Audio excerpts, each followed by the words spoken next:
How to adjust your screen sleep time in Windows. First thing you want to do is open up Settings. I'm going to go down to the bottom.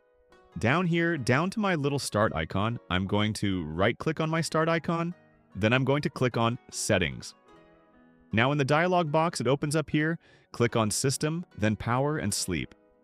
You can find here Screen, On Battery, and Plugged In. Click on that gives you three options: turn my screen off after a certain amount of time, or make my device go to sleep after a certain amount of time. For your screen, it's a top one. Turn my screen off after, you can choose on battery, or when plugged in, you could click this drop down. You could choose between 1 minute, and if you scroll all the way down to the bottom, you could choose never. And the same thing sleep. I'm going to click on the drop down.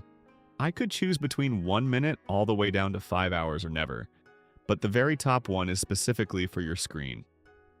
Turn my screen off after some time. That is how to adjust your screen sleep time in Windows. That's it. If this video helped you out, please like and subscribe for more tips.